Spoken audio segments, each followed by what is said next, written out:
everybody. I am, in fact, Kerri Miller. I am, in fact, a staff engineer at HashiCorp. And I am obsessed with motorcycles right now. In fact, before getting on the plane in the airport, I madly said, yes, yes, please give me that motorcycle loan and buy a new motorcycle. So I am excited to get home. No offense. Home is Seattle, Washington.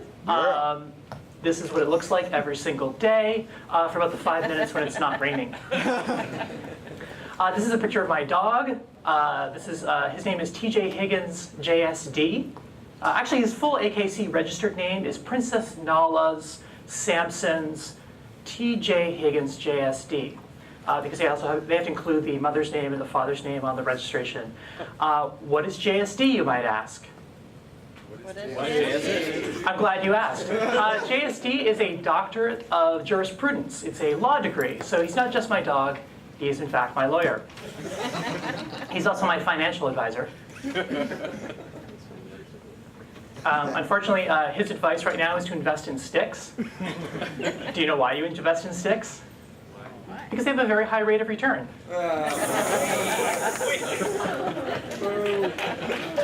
Thank you. One more. All right. Well, and in fact, they thought liter. He makes a lot of really strange claims, my dog, like he has not ever been fed, and that he is poor and abused, and he doesn't get to sleep on the couch half as much as he likes to think. And so whenever he presents me one of these things, one of these weird ideas of his, I fall back on the 3 C's.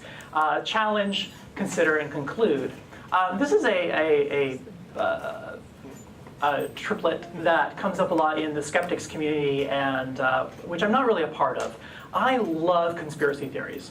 I absolutely love them. I think that they're magical, wonderful things, and I love thinking that the world might be a little bit stranger than we suppose. But still, at the same time, when somebody presents us with a funny fact, like we should invest in tennis balls or sticks, we want to challenge that. We want to look at that idea and ask questions, is this even true, right? And then we consider, well, what would it mean if that thing was true, if that weird idea was true? What would that actually mean? What would that look like? How could we disprove it or prove it? And then finally, we conclude. We use something like Occam's razor to decide whether a fantastical claim is true or not. And we use this sort of same process consistently with most ideas that we come across. It's a variant of the scientific method, and it helps us to separate fact from fiction in a very easy way. It's not too terribly structured. I learned this sort of process at Goddard College. It is, in fact, one of those colleges. I like to say that I have a PhD, which is my petty hippie degree. Goddard is a Dewey school, and it's based on principles of democratic education through hands-on work, through having conversations about a particular reading or performance or a piece of material. So as a group, you study things. And everybody brings something different from their experience of, say, a given novel or play to the group. And we share that, and we use these sort of techniques of skepticism and inquiry to communicate with each other and to find some sort of like common truth, both for relating our experiences, but also for the truth that is at the core of the thing, not just how we feel about the thing. One of the declared values there, and I have to read this to make sure I get it right, as an alumni, we challenge ourselves and each other to embrace uncertainty, to experiment, and to imagine unexpected outcomes. And Goddard really taught me that I could do anything I wanted to.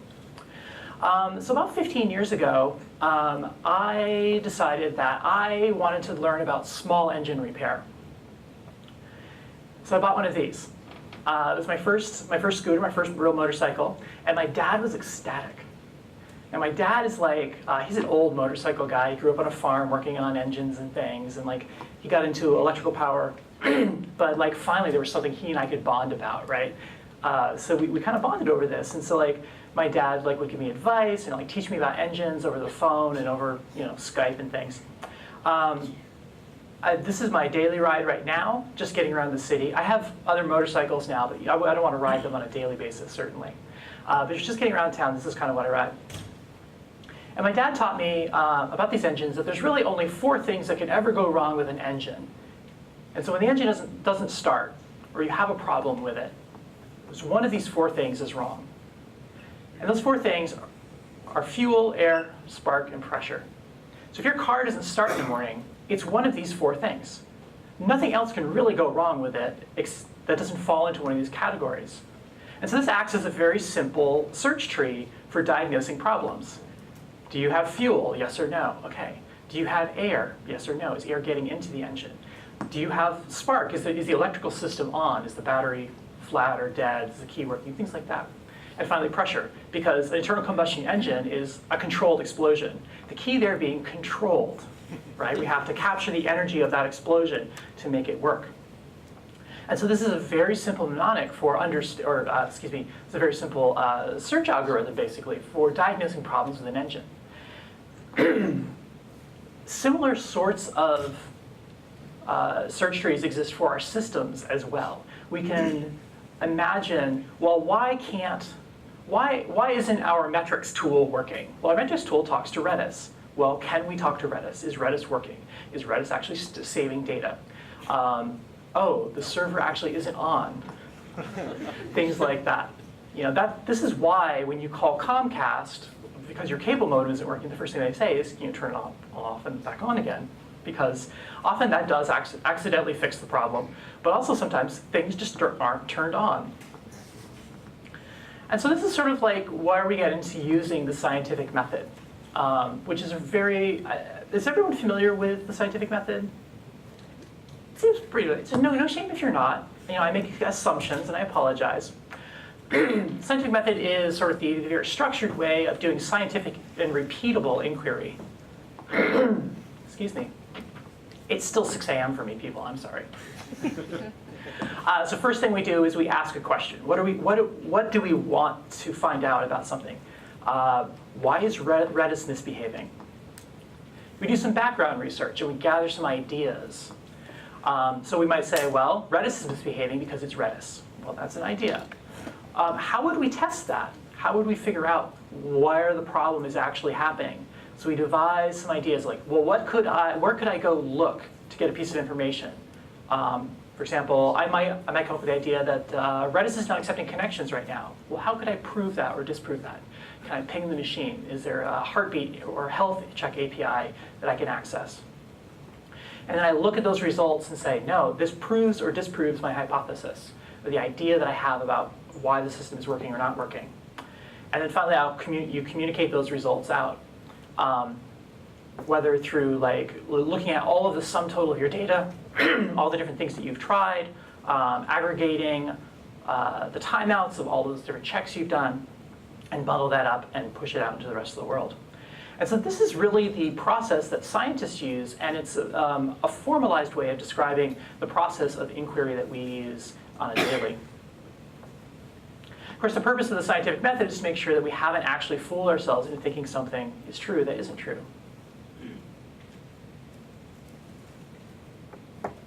One of the very first time I actually took apart the engine, not just changed the oil or the spark plugs, but took the engine off of my scooter, cracked it in half, pulled everything out and had it all laid out on a blanket, a clean blanket.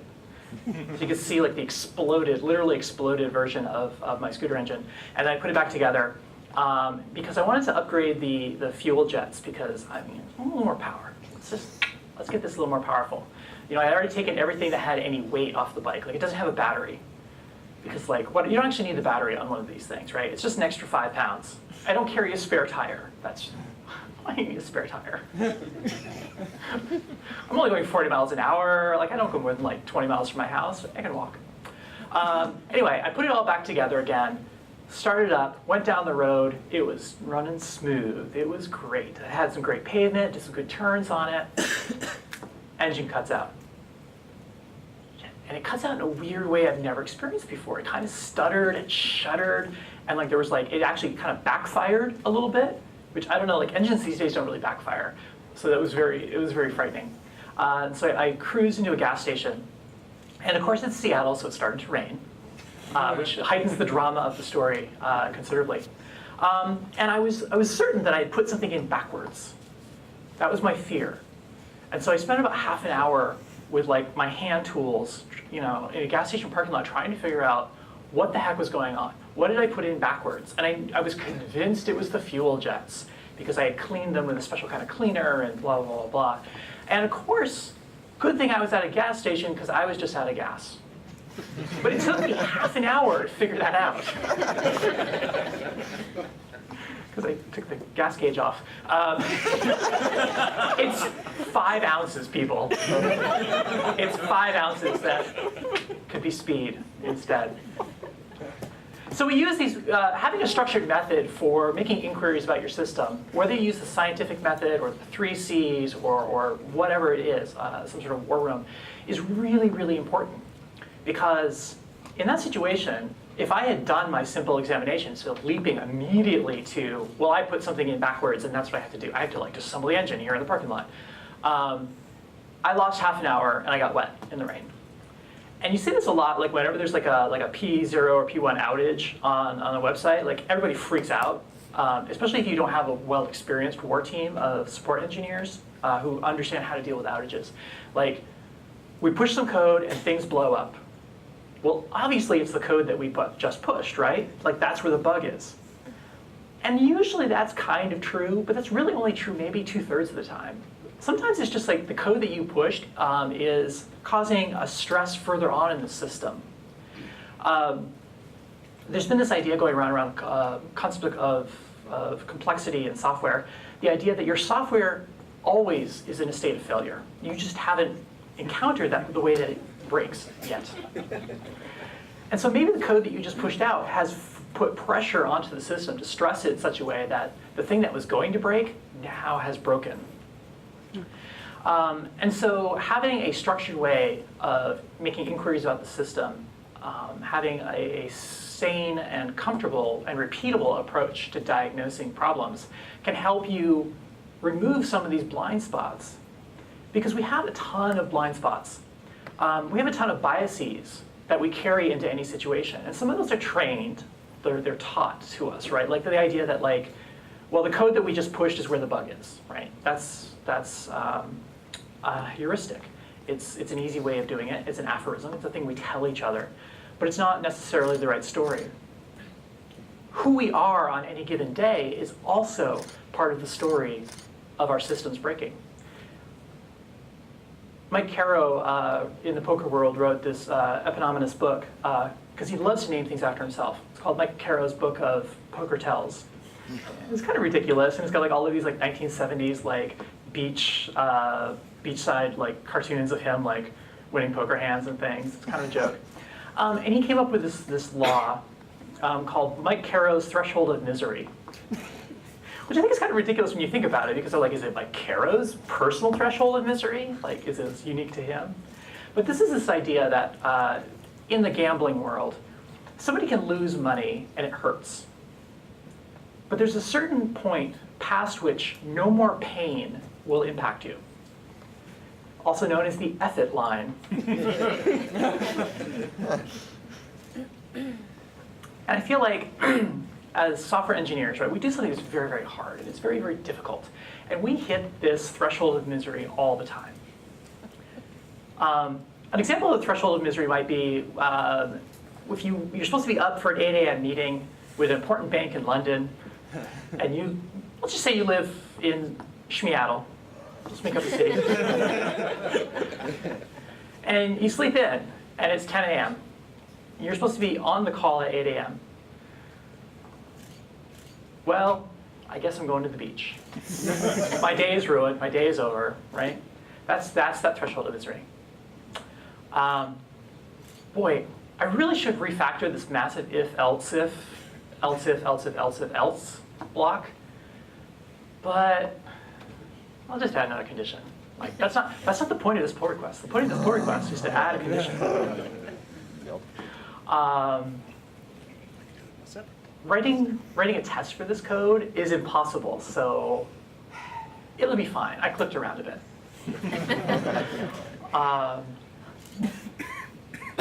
We could save an hour if we add this JavaScript library. The data model's a mess, but we'll figure it out later. These are all sort of kind of unprofessional choices that we make. But we're making them because of pain, right? Because of something inside of us, where we are today. And sometimes we do make them, they're made because of external pressures as well. The business demands, the time pressure, what the client wants, what we need to do because somebody else, there's a bigger fire somewhere else, and we're making a choice to not deal with this fire here, but we're going to deal with this tire fire over here. Somebody tweeted out recently, as an engineer, I am extremely curious about the scalability of tire fires. I started thinking about like tire fires as like a standard unit of pain in software. I don't know, there's a gem idea in there. We don't make these choices though because we're bad people. Unless you're a Perl developer, you've never really sat out to make crappy code. I can say that as a Perl developer. Here's an example. Here's a war story for you. I worked for a company once. We did hosting. We also registered domain names for clients. We had a cron that ran every 5 to 10 minutes. Pick a client. For every client, go through for every client, look at all their domain names for each domain name, queue up a rescue job. And what that rescue job is going to do is it's going to build a client on our internal accounting system. We're going to use our company's credit card to renew that domain. If the registrar returns an error, retry up to 3 times. And requeue if there's an error. Rescue. Where's the problem besides using rescue? When do you remove the domain name? What's that? When do you remove the domain name from the client? Nope. I was going to say you're billing the client before you've successfully done the thing that they're paying you for? Yes. One day, somebody called up and said, hey, I'm the new CFO at a really big company. We're a six-figure a month client of yours. We noticed that I noticed that our billing went up about $30,000 a month last 6 months ago. Because our company's credit card, which was hard-coded, of course, had expired. Yeah, so we were billing them $15 every 5 minutes for 6 months. It's a revenue stream. Appropriate reaction.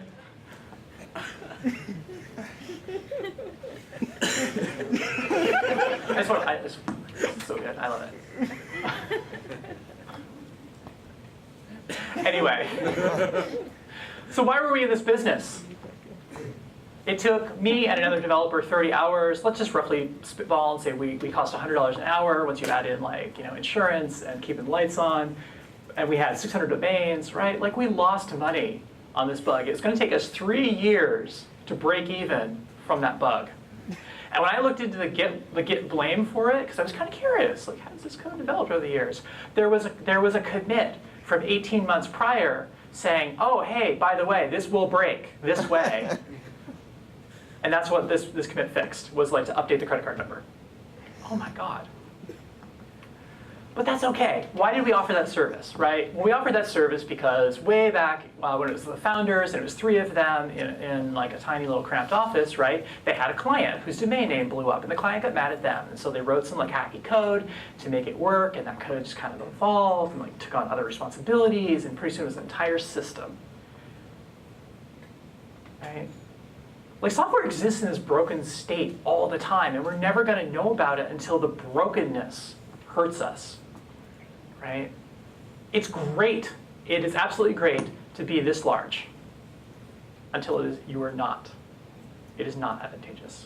It is great to have a service-oriented architecture with hundreds of microservices until you have to get your application into an enterprise environment and it has to shrink down onto one single disk image.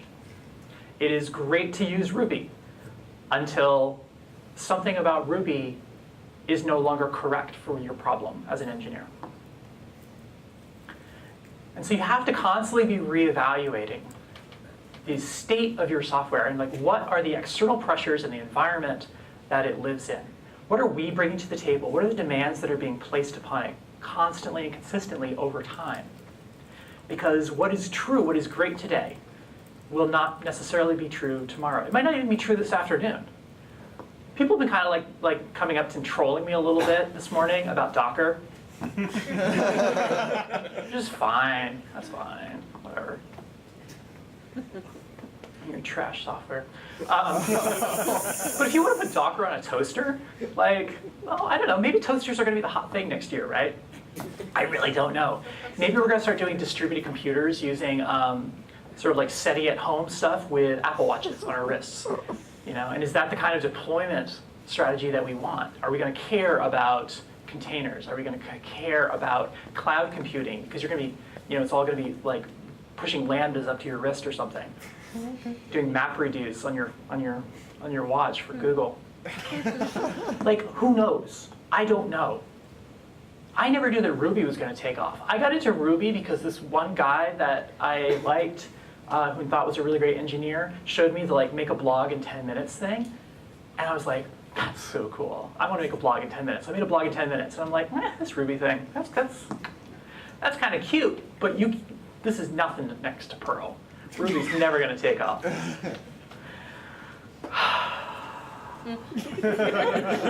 Choices.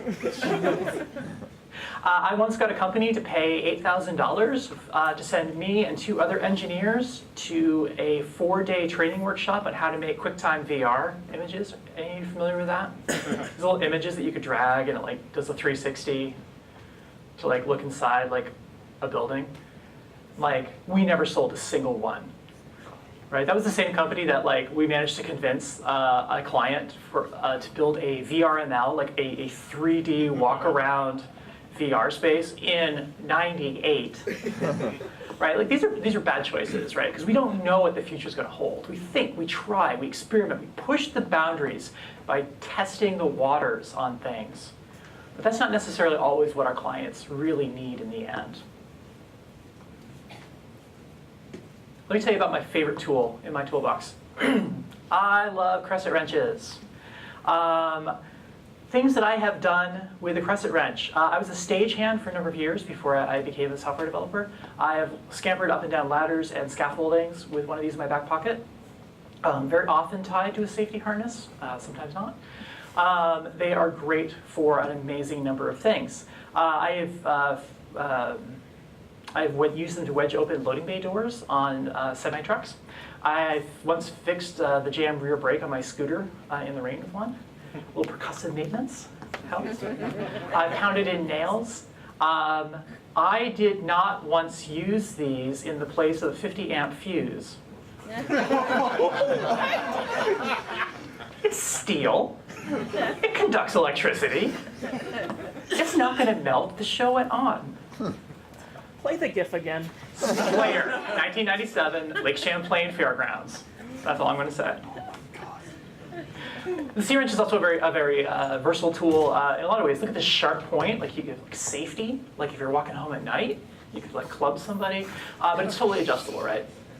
It's pretty great. But most people are only going to use these to tighten or untighten bolts.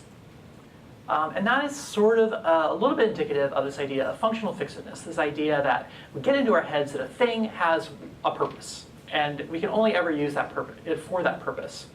I was going to talk about Juicero, but there you go. The canonical, if you start looking into functional fixedness as a psychological thing, the story that they always relate, which is not entirely true, but the story that's often related is the Titanic. It was a very sad tragedy. Hundreds of people died. Rose pushed Jack off the raft. I'm one of those people that there's a conspiracy theory around Titanic that like Jack could have fit on that raft. That's all I'm saying. It hit an iceberg and sank, and one of the reasons that so many people died was there was a lack of lifeboats. Why didn't they get on the iceberg? Right? Or not. But that's the sort of question, right? Like the idea of like, we need this tool, we need this thing, this is what's going to save us. And very often that is not the case. Very often there's something else nearby that can save us. And so we have to be open to those sorts of things. We have to be open to using a Crescent wrench, which I did not do, Fire Marshal, to keep the rock band going. Idioms and patterns, though, exist for a very, very good reason, and we should be aware of them. They're a very standard way to solve frequently arising problems. They're ways that we use to communicate efficiently, but they also program us. They program us into thinking about problem spaces in a particular way. I have a gem called Chatty Exceptions, which does exactly that. When you install it and then you run into an exception, it pipes the output of the error message of the exception to OS X's say command. So it does like the Stephen Hawking thing to read aloud what the exception is saying to you. And I wrote this because I would be teaching students, and the exception, it would just be that they forgot a comma or something, right? And they were freaked out. They're really I have to upgrade Node. No, you're just, you need to use a symbol instead of a string when accessing on this hash. That was all it was. But they fell into that pattern, right?